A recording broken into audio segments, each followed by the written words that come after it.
Hey, I'm Ryan Reynolds. At Mint Mobile, we like to do the opposite of what Big Wireless does. They charge you a lot, we charge you a little. So naturally, when they announced they'd be raising their prices due to inflation, we decided to deflate our prices due to not hating you. That's right. We're cutting the price of Mint Unlimited from $30 a month to just $15 a month. Give it a try at mintmobile.com/switch. $45 up front for 3 months plus taxes and fees. Promo rate for new customers for limited time. Unlimited more than 40 gigabytes per month. Slows full terms at mintmobile.com.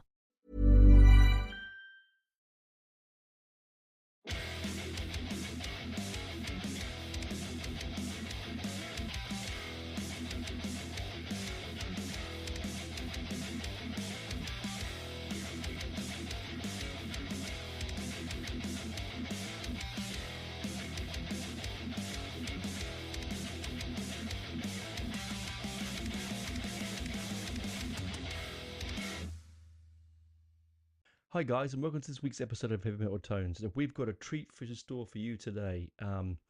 This is a recent interview I just did with Genevieve, the lead singer from Temtris, and Fox, the guitarist from Temtris, one of the guitarists, the founding guitarist from the band. They're from the south coast here in Australia, very close to Canberra, a beautiful part of the world. And they have barnstormed across Europe. And they're going to barnstorm across Europe again. They're often always around touring through the country, this great country of ours. And with this one, we get to talk to them about how they make their records, how they go about touring, what kind of songs they're going to have on their set list. Because this is the album is basically a best of that's coming out, the newest one, that is out now, and so it's just sort of like an interesting discussion about how they get, what they choose for the album. Anyway, I found it fascinating, interesting, and great conversation. Their little puggy dog was there to have a bit of a snore through it as well, which is beautiful. And anyway, hope you enjoy the chat. I really enjoyed chatting to them. If you get a chance, do please have a listen to their albums after this interview. You're going to really love them. Absolutely brilliantly made, classic heavy metal. Anyway, take it away, Tony. It's nice to get to chat with you at last. This is Genevieve and Fox from Temtris. How are you going? We're great. Thanks for having us too. Appreciate your time. Yeah. I've been a big fan of yours for many years, and you're about to release your big epic sort of retrospective, aren't you? Coming up. Yeah. Winding time, our best of album. We decided to do this we needed something to promote our upcoming tour, and we thought, well, everyone's wanting the early stuff and we don't have our early stuff available, so let's do a best of album and chuck some tracks on from the beginning right through to now, and that'll give us there's a moment of pause there, because we're still sort of somehow scratching our heads how we've managed to sort of get this far through, and you look back, you go, really, we're up to a best of? I think that's brilliant, man. I mean, not many bands, honestly, truly, not many bands can say, hey, we've done 20 years and plus, other bits on, it's been longer than 20 years, but 20 years recording in the same band. There's not many can do that. Not really. Not with the good catalogue that you have behind them. You know what I mean? So you should be pretty proud of yourself. We are pretty proud. We had some fun digging through the tracks, trying to decide what to put on there. It was lucky I had the fans to tell me what they wanted, because there might have been some punch-ups otherwise. Well, that's right. Well, I was going to ask you, how did you come about it? Because it can't be that easy knowing what to put on. Because, I mean, yes, 20 years is a lot of material. It's a lot of material to think, what am I going to put in? Because, I mean, I would have thought a double album would have probably could have done it with a double album. Yeah, we were headed that way. Yeah. I think it's smart doing 2 songs from each album, though. I think that's a pretty smart move. We don't often we don't release big albums when we do releases. We like having an album that doesn't have any fillers in it. But for this one, we thought, well, it was a bit hard to sort of put only one song from each album on. Then it'd only be a 7-track release anyway. So I think having 2, you usually do 2 singles with a album when you release it. So this, it gave us a chance to showcase each album and what it had on it, you know. Yeah, and you can hear I'm sure the growth will be in there. People will be able to, you know, just he feel the growth of the band, you know. Yeah, it was a fine line with sort of arranging even the tracks themselves, because obviously there is some remastering on some of the earlier stuff just to bring it up a little bit, but we also were mindful of not, you don't want to recreate things, just make everything sound like with the modern sound that's going on, because you want that legacy sound in there. So hopefully we've sort of got the balance right, but that was an intention to sort of leave that that foundation stuff in there as well. So yes, there is a progression. You can definitely hear how our skills, our work in the recording studio, our songwriting, all of those things have progressed over the years. Yeah, and I think we've hit the nail on the head there, because I don't enjoy retrospective albums or best of albums where they've repolished everything, because why would you do that? The point of listening to, like, one of my favorite best of albums is the Who album, right? It's the Who, best of the Who, and you hear it, the growth of the band. They've not gone and tweaked anything, and you get their musical journey, which is what you want to go on, isn't it? You want to go on the journey with the band, because if you've been with the band for 20 years or even just for 2 months, you still want to go on their journey, right? Yeah, you can hear even like our guitarist now, Nadi, listen to it and he's like, "Oh my God, Jen, listen to your voice. You sound like this young little girl on the first song." Yeah, my voice has definitely changed since the beginning, but there's those things where you just go, okay, you know, that was a 20-year-old way back when we first started, and I'm not 20 anymore. So. Yeah.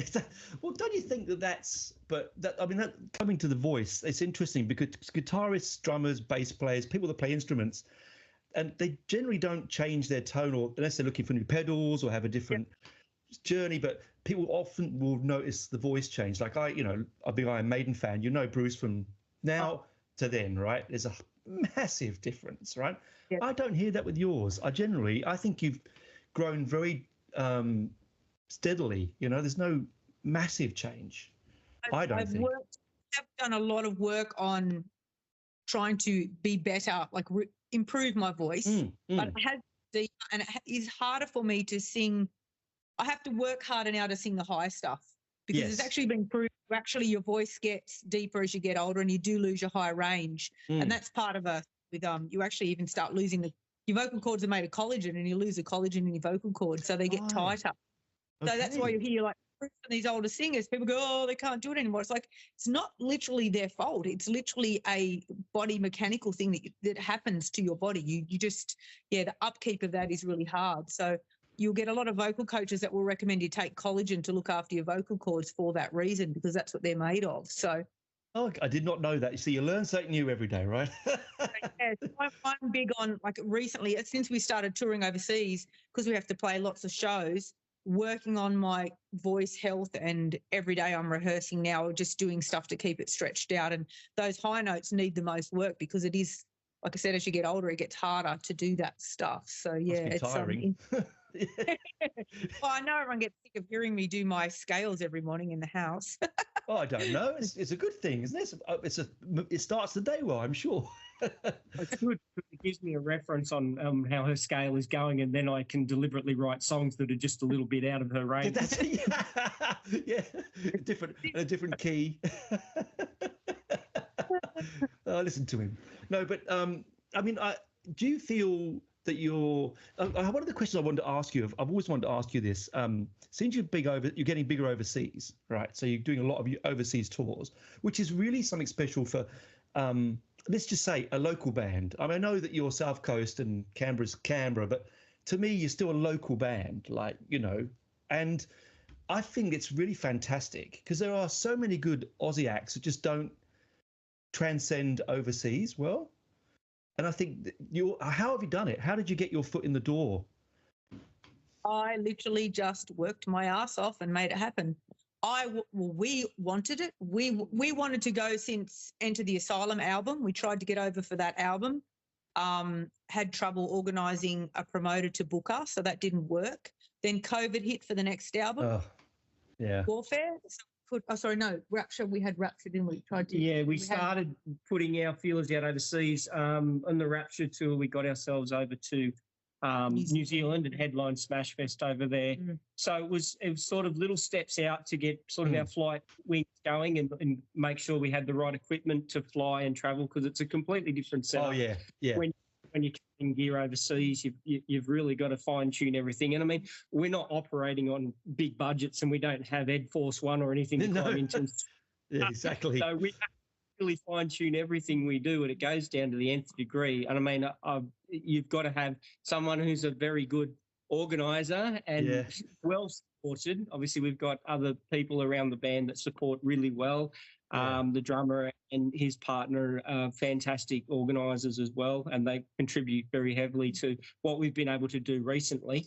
Brilliant. But yeah, we just stepped out, and for local bands that are looking for that sort of pathway, we go way back to at the beginning when we just started going interstate, and that was our first step out. And you get that sorted out, and then you look to your next nearest neighbour, New Zealand. You head over there, and you get flight wings on. And then you start looking further afield. We had actually looked at sort of jumping the next hop to Japan, but it just didn't line up with what we were trying to do.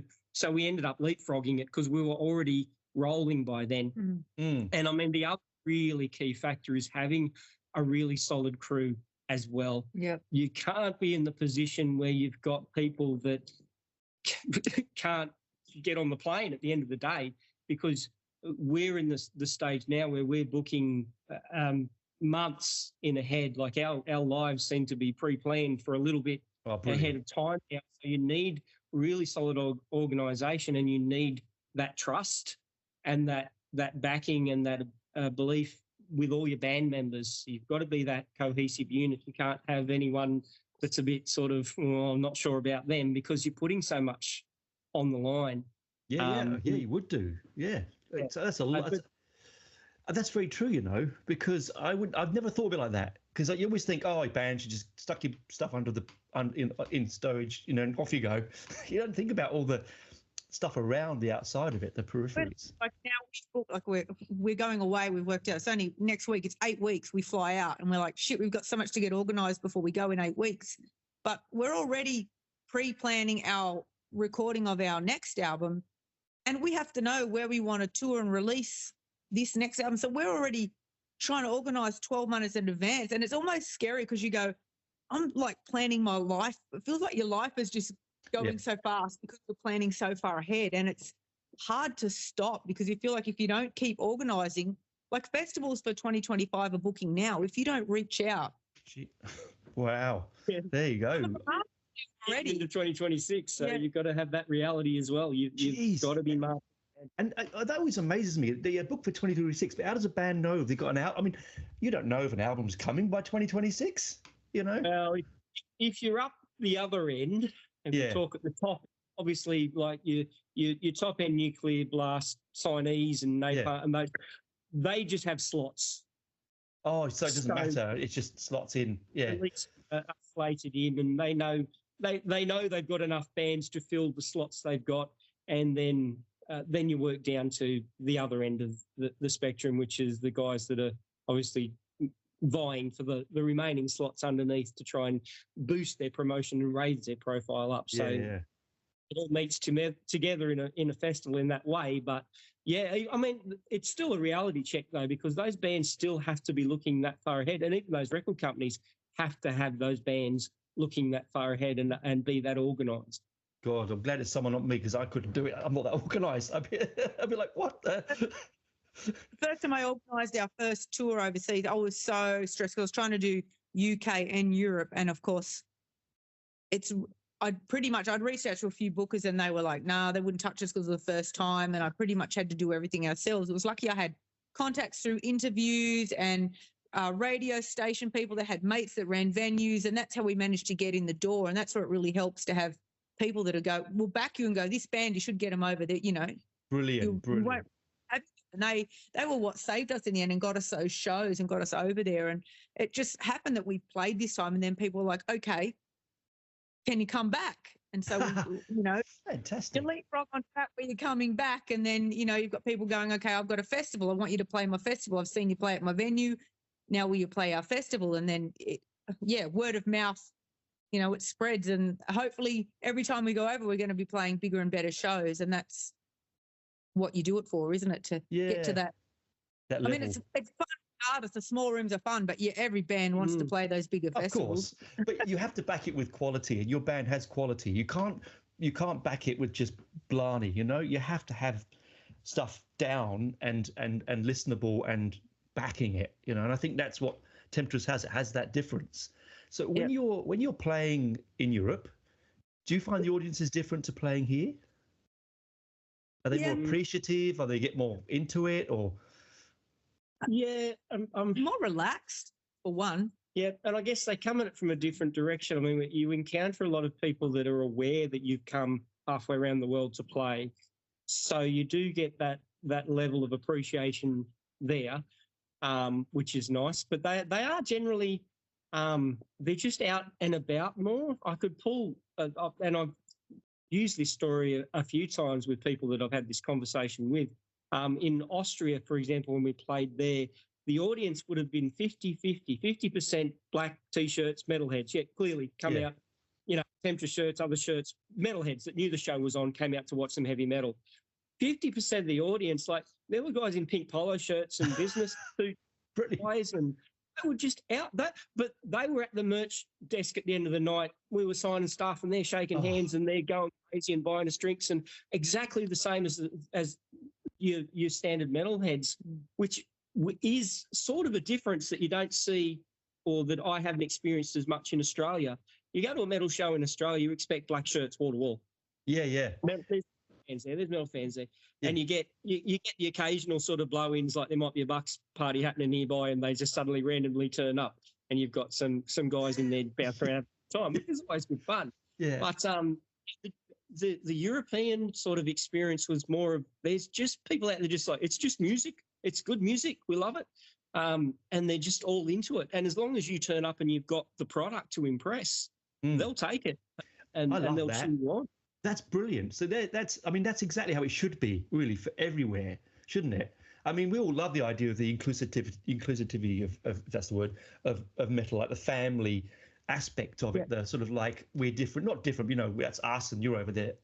It's always had that clan-like feel to it. But sometimes you do just want your mates to come along and go, come and look at this brilliant band. And I know you listen to Kanye West, but why don't you come over this way and see what you might like it, You just sometimes want that. They literally do. The music is part of the lifestyle over there.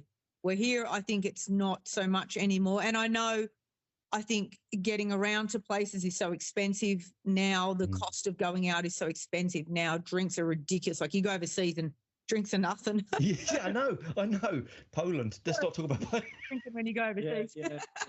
Yeah. I mean, cost-wise, for here, I think for Australia, not that, I mean, really, go watch a band for $20.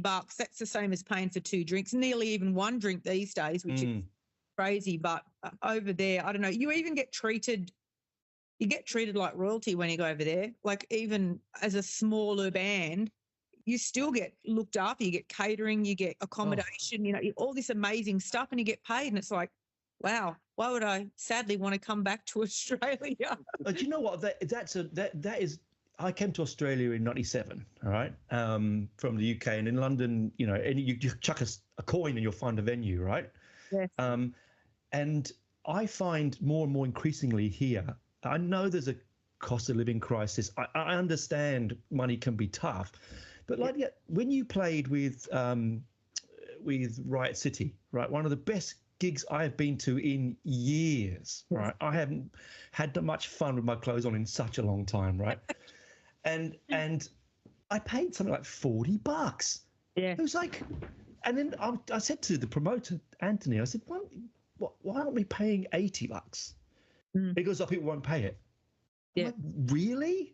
Yeah. You've got this band from Canada who's come all the way from here to here. Yes. In your town, which we haven't got to travel anywhere, it's Canberra, so we just get in a car and we're there in 5 minutes.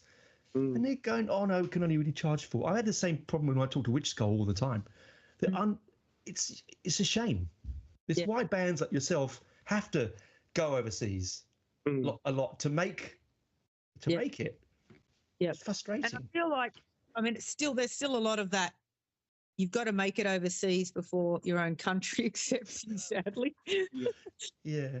It's a bit strange. I mean, we've got our solid fan base and stuff and our crew that loves us, but there's a definite, you get, like I said, I guess we're the Sydney local band, so we'll always be the Sydney local band. Yes. But you go over there, when we go overseas, it's like, wow, you're this band from Australia. all these albums. It's just a different atmosphere. It's something special. Yeah, it is. And speaking of albums, I did think this. Is there any time we're going to make the early albums available again? Are they going to become available again?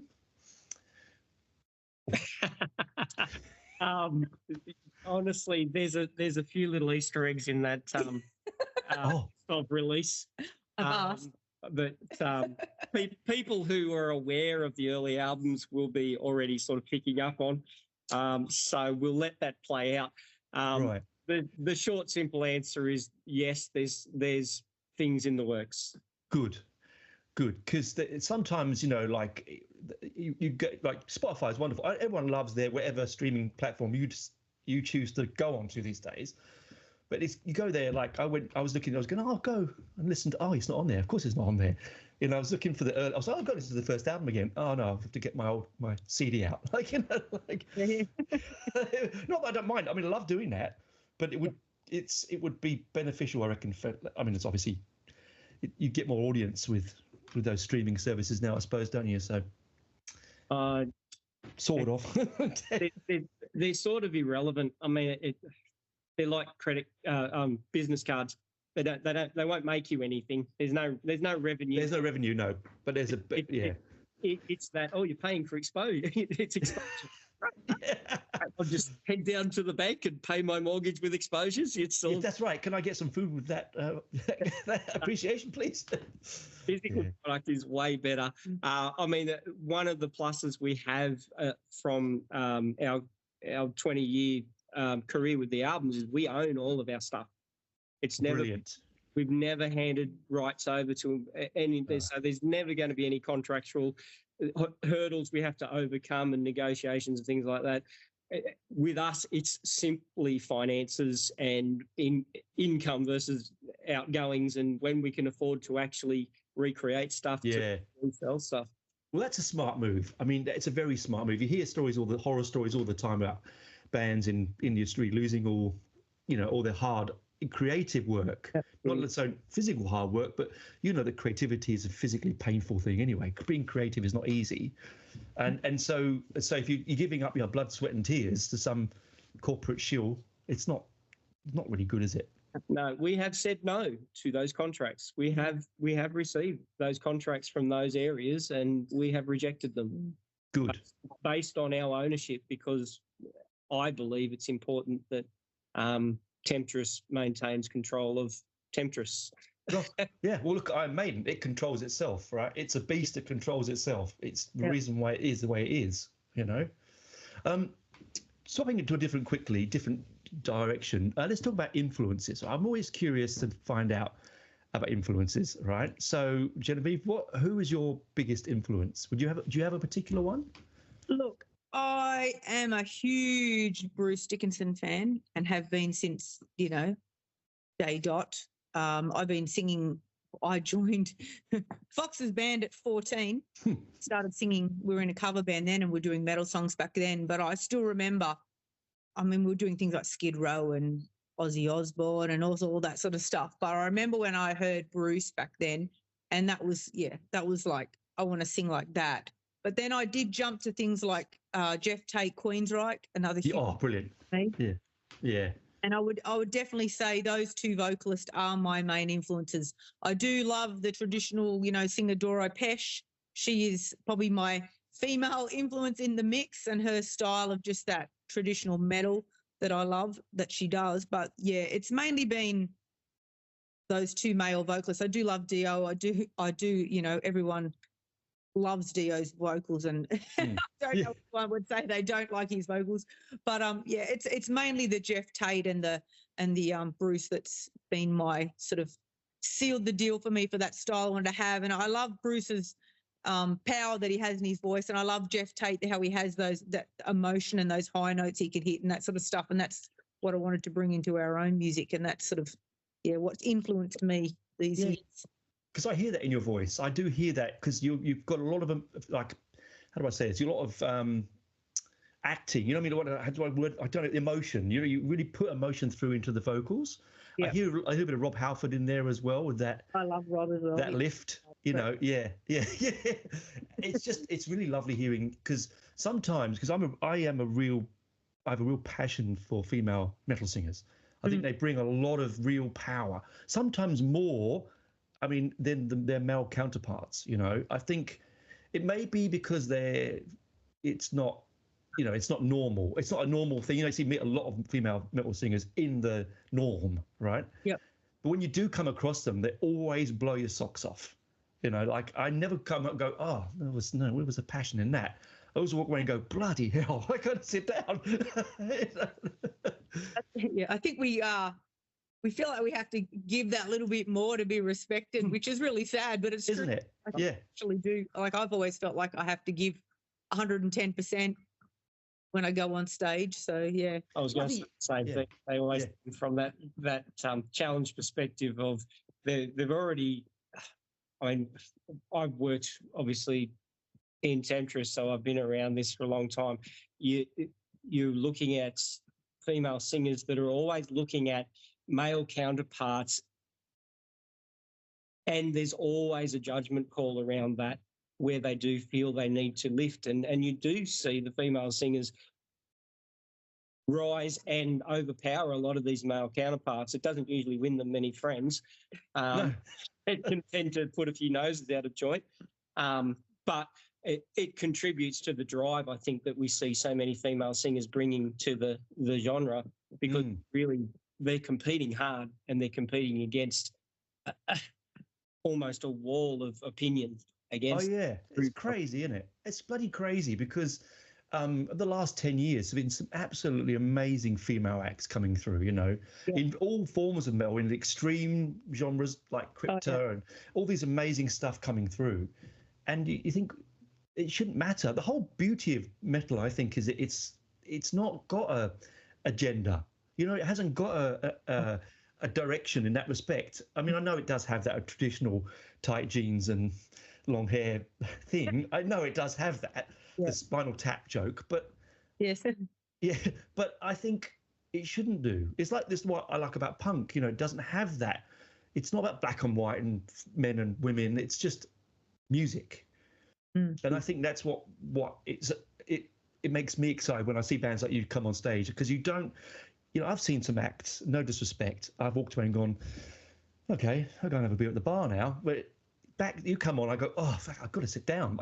There's so much energy coming off the stage from every single one of you, not just you, Genevieve, you, Fox, all of them. You just go wall of noise, energy. It feels like you love doing everything you do all the time. Yeah, we do. We totally do love it. Yeah, and it comes across that way. It doesn't come across as I'm watching a band that's going, shit, I've got to get out of this venue, move on. You just, it doesn't matter if there was 2 of us or 2,000 of us. You get the same act. We love the show. We're live performers. We love performing. Everyone in the band loves performing live. We're up there. The songs we're doing are challenging. So if I get through a show and I've hit just a couple of strange notes, I walk off stage, I'm cheering. It's not easy. We're not up there playing 3-chord blues. No, you're not. Not to disparage blues playing, because, well, that's a genuine art form. But the challenge factor is something that we impose on ourselves, because we like the adrenaline rush of getting off stage and going, Jesus, that was a bloody hard set. You nailed it. So good. Oh, and it is technically what I mean. I mean, as a guitarist, who your influence is? I'd go right back to, because I kind of split my influences. Guitar side of things, I really grew up with like Alex Skolnick, Marty Friedman, that sort of generation of metal bands that had the hero guitarist. Yes, that's right. You know, the song was solid, the song was great, and then the guitarist just went that extra mile with it, and you just sit there and just enjoy the solos. And I love that about that era of the music genre that I grew up in, and those sort of guitarists and what they brought to those songs was really inspiring for me as a guitarist. And then on the other side, I've got songwriting, because I do all the arranging and work, and I've always taken pride as a bit of a songwriter. I try and do that craft as well as I can, but I'm always in awe of, I mean, even going back to really early days of listening to guys like Mike Oldfield. Oh, yes. And taking inspiration from that sort of, just that ability to just create the sound that you need to get the emotion across that suits what's going on in the piece. That sort of stuff really speaks to me, even if it's not heavy metal music. And then, of course, I go then deliberately looking for metal bands that sort of cross over on that genre. So I could sort of reference bands like Sons of Apollo or Symphony X that have that real level of musicality to what's going on. Yeah. And that's sort of something, I guess, I wouldn't term as an inspiration, but they certainly do inspire me now. And they show that the boundaries can still be pushed, and music can still be kept interesting, and can still be, you can still sit back and watch these guitarists and these musicians play and go, my God, I understand the technicality of what you guys have just put together there for 3 minutes, and that is amazing. Yeah, and that's why I do love that in the modern push sort towards the progressive metal scene. You know, some of it's so crazy, like you go, oh my God, my brain hurts. But then others that you just go, you stand and look at them going, how are they, what the hell are they doing? Like, it's like, I can play roughly crappy guitar myself. And I look at them and go, oh, wow, how's his fingers doing that? When his mind is also singing. I find that absolutely crazy, you know? So on that question, actually, with songwriting, I find listening to your music, particularly lyrically, it's very interesting. Like, none of your lyrics are, let's say, walking through the daisies. You know what I mean? You do hit some heavy subjects. In your music. And is that something that's a collab between you all to write those lyrics, or? Yes, it is. I can't write unless I'm inspired by a theme or an idea or some sort of, and I very much write, first of all, in my head. There's a lot of imagery. There's a lot of, and as I mentioned before, with sound generation, stuff like that, I need to know what the message of the song is, what the emotion of the song is, because that guides my writing. That guides the scales I use, the sounds that I apply, the instruments that I bring in, how the vocalist, I think, delivers the vocals. But within that, of course, I'm part of a band, so I have learned over the years, and it's been a learning journey for me. In the early days, it was this is my bloody song, and this is how it's my head. You better make it sound the same way, and obviously that's completely unrealistic. And as you mature and you grow, you go, well, actually, no. I'm working with a very talented vocalist. I'm working with a very talented drummer, a very talented guitarist, bass guitarist, etc. And they're actually bringing more elements to the music that I haven't even considered. And once they're on board with the emotion of the songs, we all sort of feed into that, and we feel that really well, and everyone brings strengths on board. And we have little arguments about which is the best way to go in certain situations, but that's normal as part of the creative. It's creative. That is exactly right. It's creative arguments. It's perfectly fine. You know? You learn to become comfortable with that, because it is a creation. And you have to learn that. I mean, I might have come up with the idea, but guess what?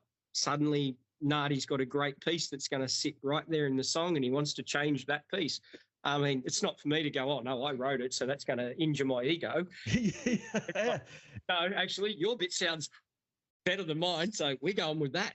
It's a team sport in the end, I suppose, isn't it? Yeah. Always, when we do albums, we always have a theme. Not that all our albums have been concept albums, but we always have a theme that we want to write about, or a topic. So, I mean, Enter the Asylum, we wrote a song about basically an asylum, and every patient in a room had a different Yeah, it's my favourite album of yours, by the way. Yeah, a lot of people love that album. So each patient, in that each song is about a patient in a room, and they've got a different condition going on. So I always find with the storyline that sort of threaded through the whole lot, where the asylum burns down at the end. So that was fun. I love that kind of stuff. Rapture up there, up there. Hey. No, that's Rapture. Yeah, where she come out burning. End of the asylum. There we go. That's it. Yeah. Yes, that's right. That's the Rapture. That was the cue for the Rapture album cover. Was the burning asylum? Carry on. Sorry. I was just going to say, so we do have that. I'll think about, like with the concept album, I actually had the idea, I want to do a futuristic album, and let's have a girl, a powerful girl character, and that's how we start writing and coming up with things. So whenever we do, even the next album that we're writing at the moment, I had an idea, I had a concept. I'm like, I want to write about this. Let's create songs that are about this topic, and I had all these different topics we could write about that all mean one thing, which I won't give away. No, don't. Yes, that's right. Brilliant. But that's how we write. And it's funny you say about you see the emotion in when I sing. When I write, I will write emotionally, and when I write, I will think how I am going to sing that to the audience and how they're going to take that. So he will say to me, I want you to sing something like this, which even I can say last weekend we had a fight. I'm like, no, I shouldn't say fight. No, we had an artistic argument about how I should sing. And I said, yeah, but you got to understand, I think it should be sung this way because I'm saying this.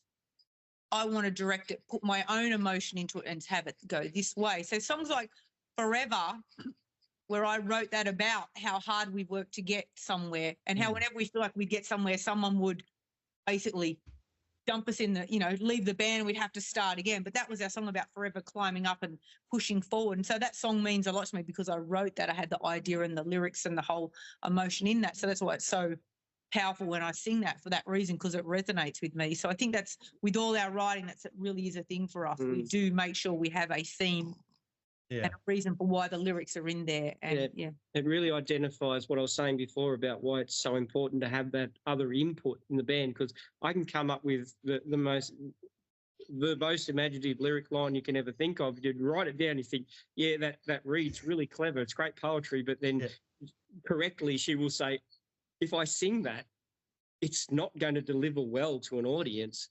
And then it's, of course, we have the back and forth of, well, I want it to mean that, but I want you to make it sound really. Yeah, that's right. You change the words, give me the meaning. That's it.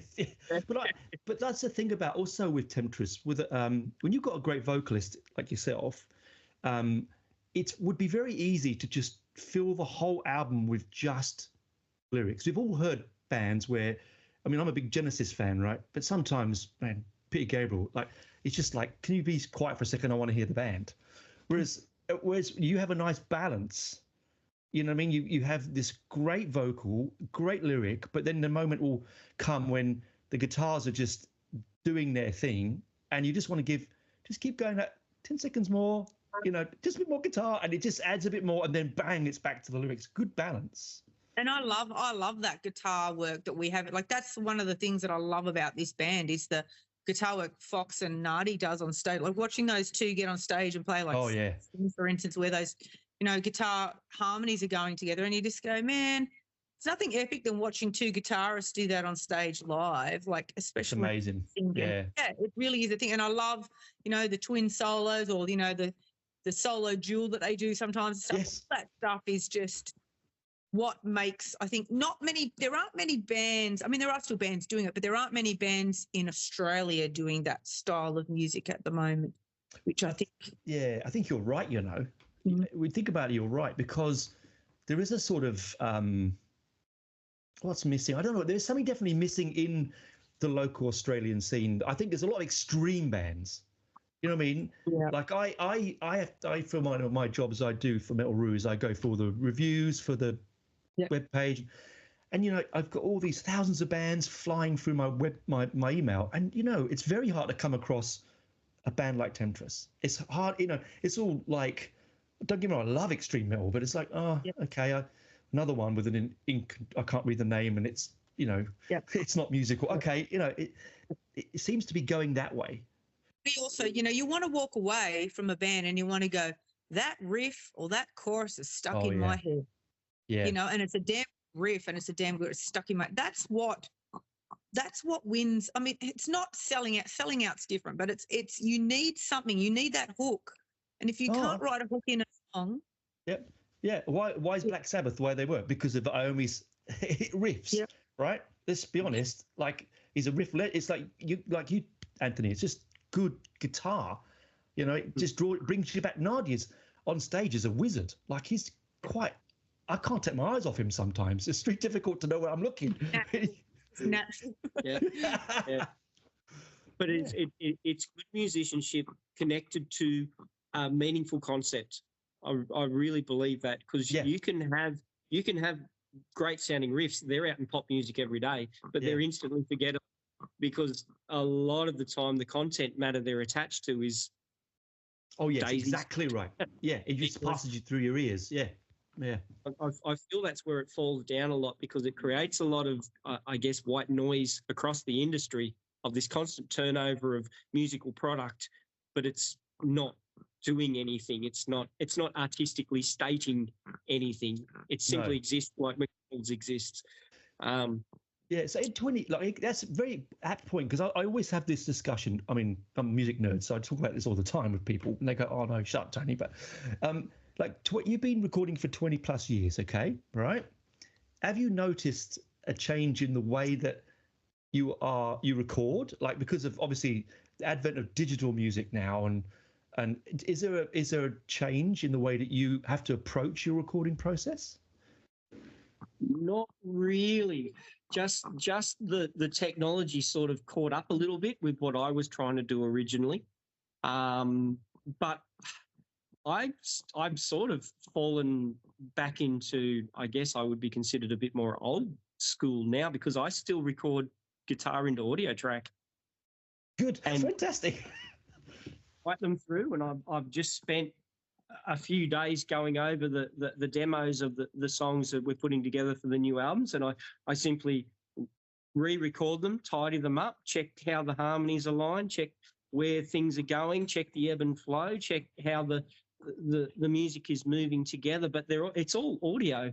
I don't use a lot of digital plugins. I don't use a lot of sound boards or sound pads or sound effects or things like that.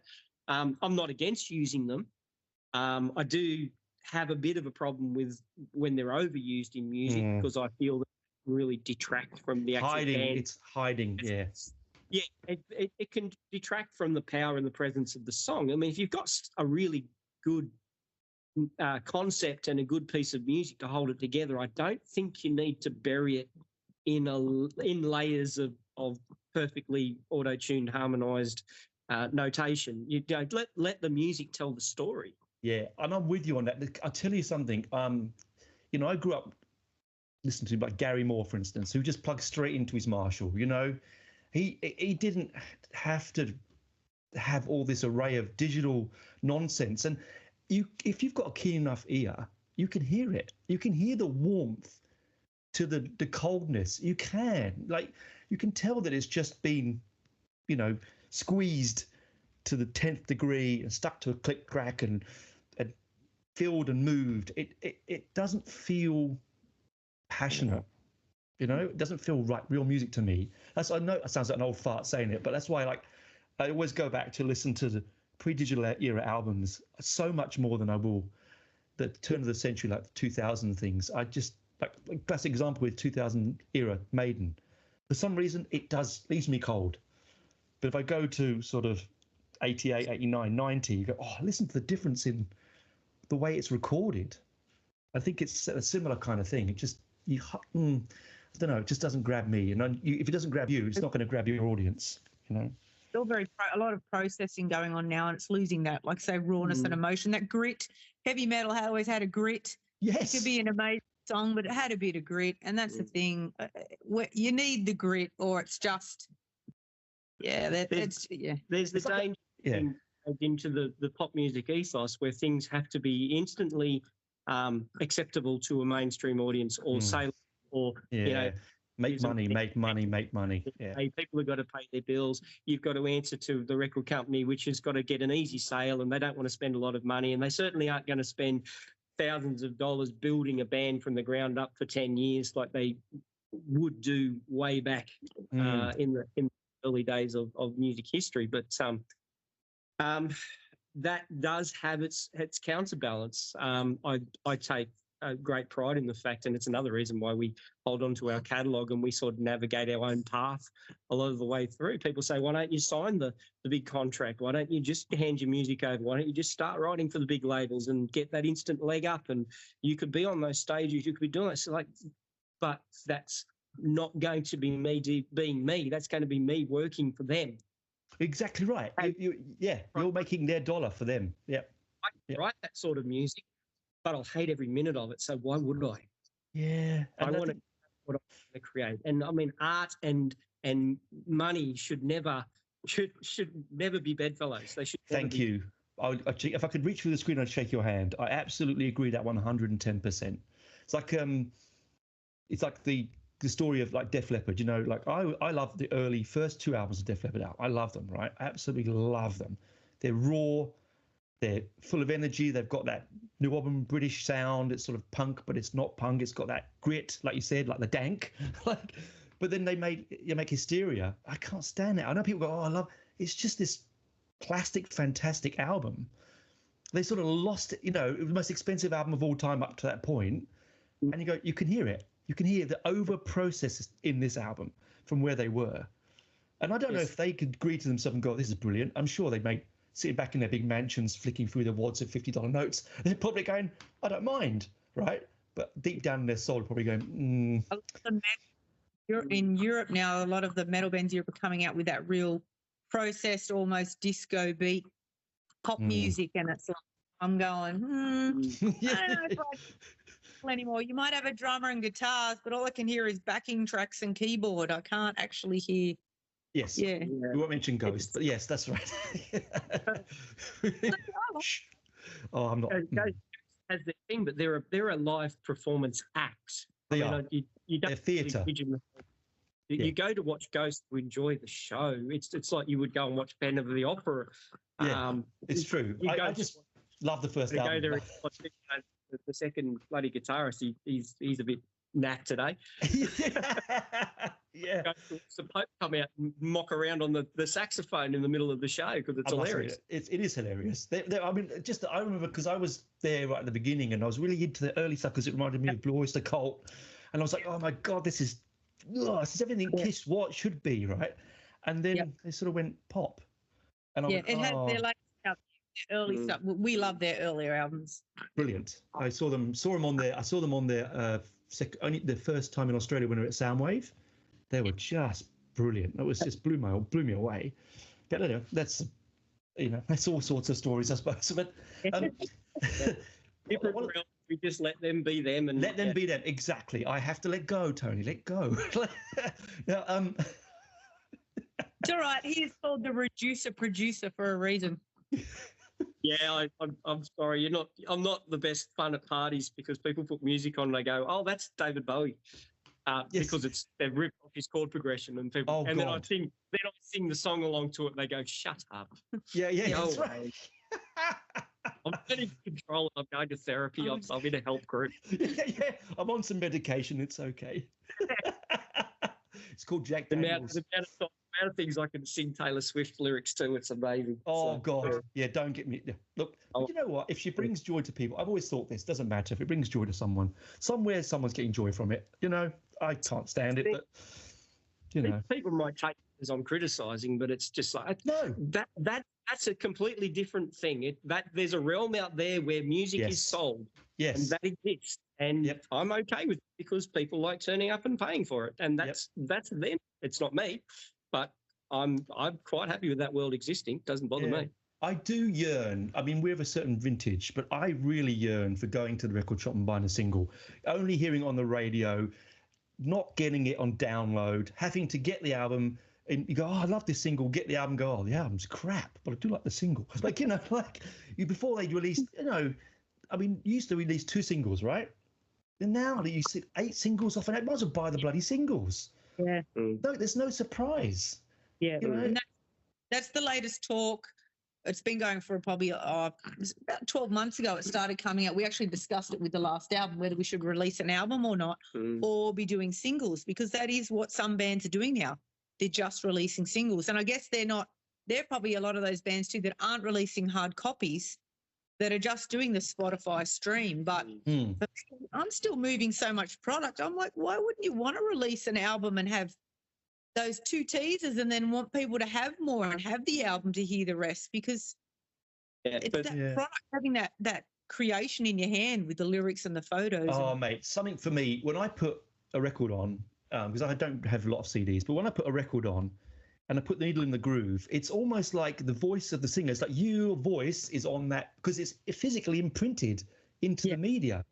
Yeah. So it's like I like to own that record because I feel like I'm there with the band. It sounds, old-fashioned, but it's something that's very important. I think I love merch, man. I could spend too much money on merch, but the more the better for me. But yeah, I think you're right. If you're just gonna press button and download all the time, where's the emotional connection? Yeah, and also the artistic side of things as well. I mean, artwork. Who doesn't remember buying albums because you just pulled it out of the artwork? I mean, the first album that I bought was Live After Death, and it was because I'd heard a little bit of the band, but I was in the shop, pulled the record up and went, how sick is this album artwork? I'm familiar with the band. I know I'm going to like this, but it was live, and I'm just like, I don't care. It's all part of the package. And I guess we look at that with our physical product. I mean, we do have artists that have created. So, and we're quite proud of the art side of things. The magazines have asked to use them on the front of their magazines overseas and things like that for those artists. So brilliant. Putting the art that's connected to the music is a big part of what I believe in and what we believe in the band.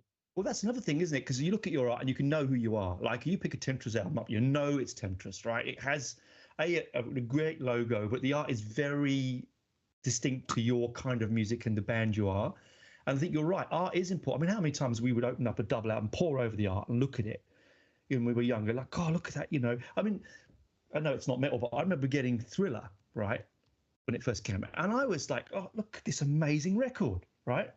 It isn't the most spectacular cover, but I was just, oh, this is wonderful. Like, how good is this? The same with when I bought Power Slave when it first came out. I remember taking it. I remember walking around. I've told this story, quite apocryphal story, but I had it on cassette, and it was the heaviest thing I'd ever heard in my life. And I was walking past this church down around the corner from me, and I felt ever so slightly bad. I crossed the road. I thought, I don't think I should walk past the church listening to this. I was like 11 years old. We were back in our earlier days. He was walking around town in a Fear of the Dark shirt, and an Fear of the Dark tour shirt. Christian person actually pulled us up on the street and gave us a lecture about what he was wearing and how his shirt. Basically, he was going to look like that when he went to hell. Well, he should see me with my Venom shirt on then. The worst things you could sort of say to someone in my situation, pointed to my shirt and went, "That's what your soul looks like," and I went, "Cool." Yeah, brilliant. Full of fire and passion. What's yours about? I'm not sure that was the response they were expecting, because the sort of conversation went downhill from there. But anyway, I had it's very funny. I had a neighbour years ago, and I was walking back from. I had my Venom shirt on, and it was a Sunday, and he said, "Oh, it's a funny shirt to wear on a Sunday." And I said, "You worship your God, I worship mine." And I walked into the front. The look on his face, it just dropped. It was like. Oh dear. So, do you use the same artist all wait for your album covers? No, you change up. We did for a while. We had actually no. The first album is actually my X-rays turned into a skull. The first album was put together by myself. It was X-rays from. I mean, the album was built around an actual quite serious car accident that put us both in hospital. So the original album cover was created from our X-rays with the broken bones and stuff like that. I have looked at that cover lots of times. I did not know it was that. So that was a little sort of compilation put together by me. The second album was done by some friends in America who were friends experimenting with what do they call it? CGI or something that sort of way before AI was a thing, but they were mucking around with that computer graphic imagery. So they provided that for us, and we thought that was good because the album was Masquerade, and we thought that resonated really well with the sort of false facade idea that was inside the concepts of the album. Right. At the top, because those sort of computer generated images at that time were a little bit yes, they were. It was a no-no. So I mean, we're happy to go there and try it out. And we copped a bit of flack for it, but that's okay. Yeah. It's we did it knowing that would be the case, and we were happy to take it in. Yeah. The third album, Shallow Grave, was actually drawn by a tattoo artist, and then I coloured it. Wow. So it's a tattoo drawing, just pencil on paper. Wow. The fourth album, Enter the Asylum, was painted by Daryl Firth, As Death. Love that album cover. I love that album cover. That's it. That's the one behind him that he painted. He also did the Rapture. He did that one. The Rapture album as well. Yeah, he's a talented man. Good thing, yes, and he's still involved in the picture. He's coming back in the story. Ritual Warfare was drawn. Again, it was a drawing. That was put together by a guy from Indonesian artist, and I do apologise that his name's just slipped my mind for a moment, but a very good artist over in Indonesia who was a fan of the band, and we just got chatting, and he went, wow, and sent over, and it was pencil, and I coloured it.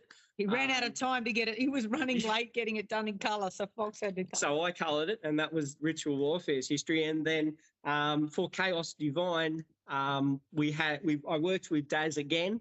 We had some concepts going, but he was very busy with other projects on at the time. So he did a few sort of backing concepts. There's a little bit of his artwork in the picture, but the rest of it I created.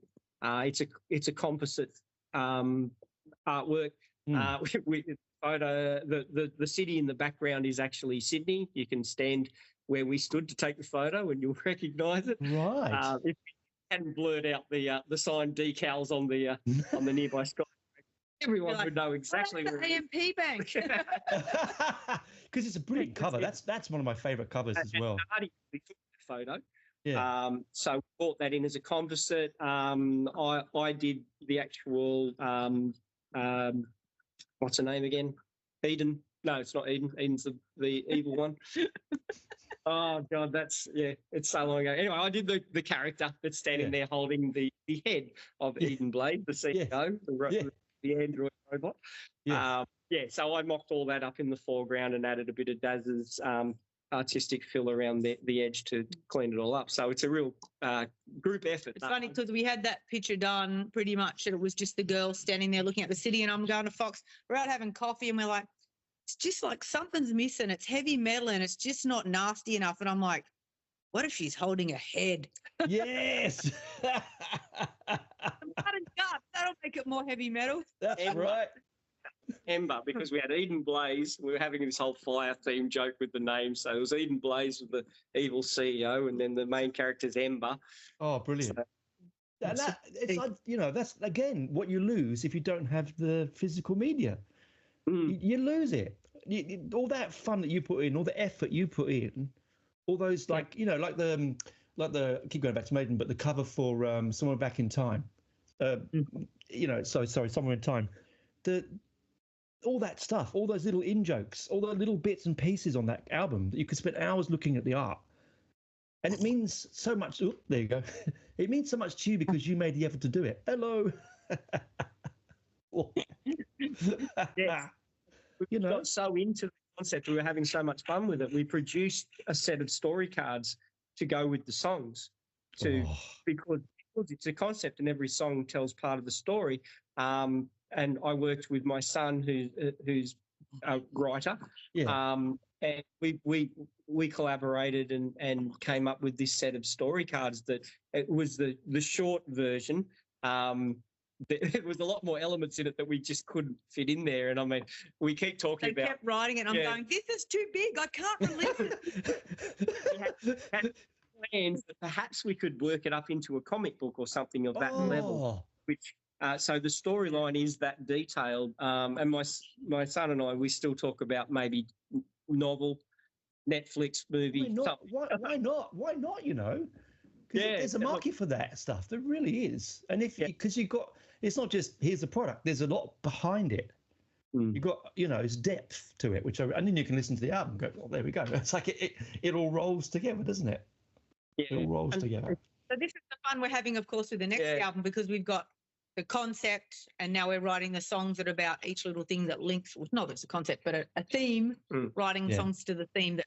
And then I'll be laying at bed at night and I'll be like, I wish my brain had shut up, because I'm like, ooh, we could do this on the album cover, or, oh, I could use that as a photo of something I just saw the other day for that. So I'm just like, oh, my God, it's 12 o'clock at night. Shut up. Go to sleep. Well, that's the beauty of art, right? I mean, I'm a painter, and when I was at art college, I'd get up at 3 a.m. and go downstairs and put a brush mark on the canvas and go back to bed, because my brain went, no, I've got to go and do that. I can't leave it in the morning.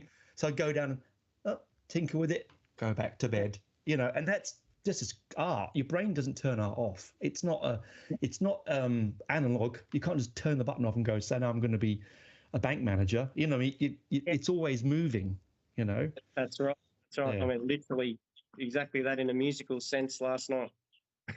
Walked down, got the guitar, went, that song needs a little bit, recorded it, put it down, walked away. Yeah. And I bet you, as soon as you walked away, you went, oh, I could have gone maybe an augmented seventh there. I could have dropped that. Keep that extra beat in there just to make it. Just that little note, that extra edge. All right. Well, it's been nice talking to you guys. It really has been a fantastic chat.